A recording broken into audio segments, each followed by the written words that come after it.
Well, having sort of painted a slightly bleak picture of the American Catholic Church today, and I don't mean it to be unduly bleak. I think the problem is that people in the church, probably the leaders more than others, but nevertheless maybe everybody, they don't realize that we're turning a new page in history.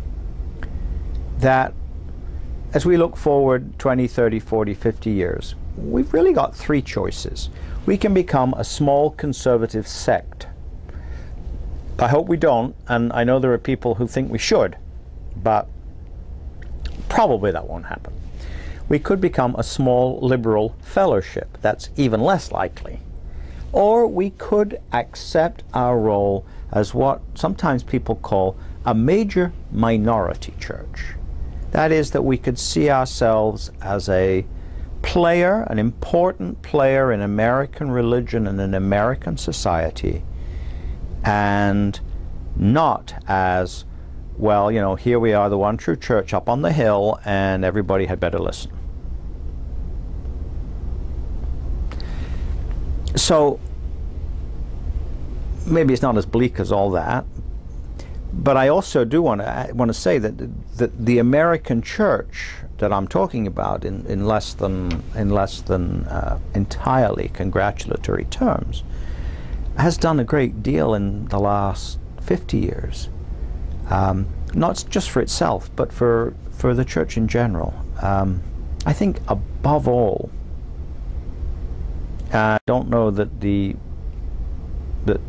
church authorities, I don't know that Rome, since we're talking about the Catholic Church, I don't know that Rome entirely appreciates this, but the American Catholic Church has shown that a measure of democracy is quite compatible with Catholicism.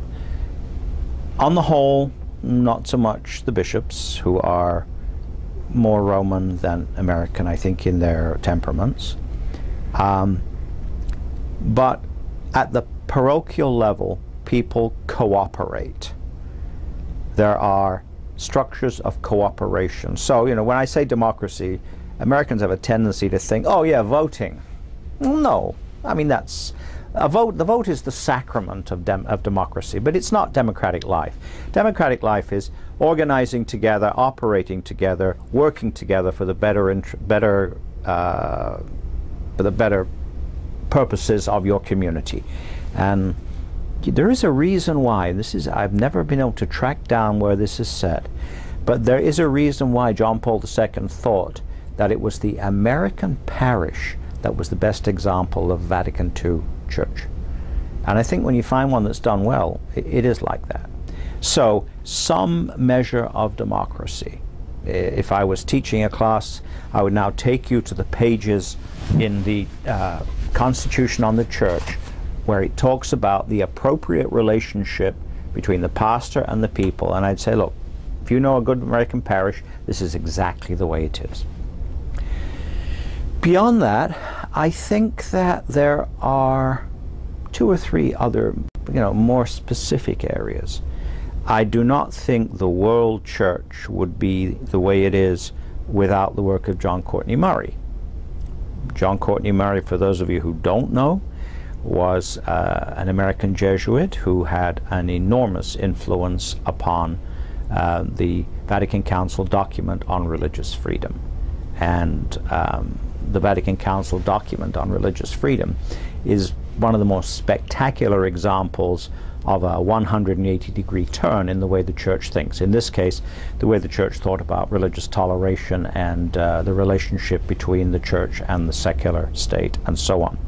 So that, because that particular American had such an influence on this document, and this document is there forever, I think that that's clearly a contribution of the American church.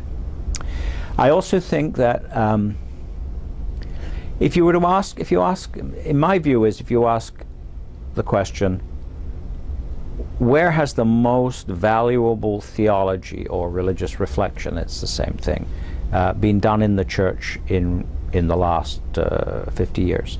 I would say among feminists and among people who espouse liberation theology. And an enormous number of the best feminist theologians, specifically Catholic feminist theologians, are North Americans. And a significant number, by no means all, but a significant number of what you can call liberation theologians, although that gets a bad name for poor reasons, are North American, specifically Latino and Latina theologians among Catholics. Black theologians, male and female, more commonly among Protestants, but among Catholics, Latino-Latina theologians. So what they have done is that they have made us see that the world in which we live, the context in which we live, especially if the context is somehow challenged by some form of structural oppression, whether it's poverty or racism or whatever it is, that context is enormously fruitful for the creativity of our theology. That's what liberation theology is about. It's not about Marxism. It's about how creative thinking, back to the imagination, right? How creative thinking grows out of conscious awareness of the tensions in the context in which we are doing this thinking, and particularly so if you're poor, or you are racially oppressed, or you are oppressed because of gender, or whatever else you care to name.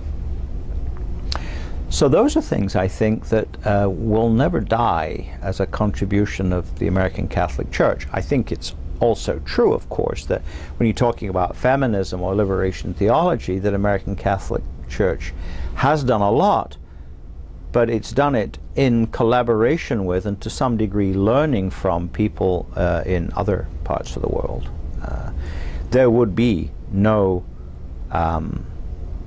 Latino theology in the United States if it had not been for Latin American theology of liberation. So, well, there's payoff in both directions.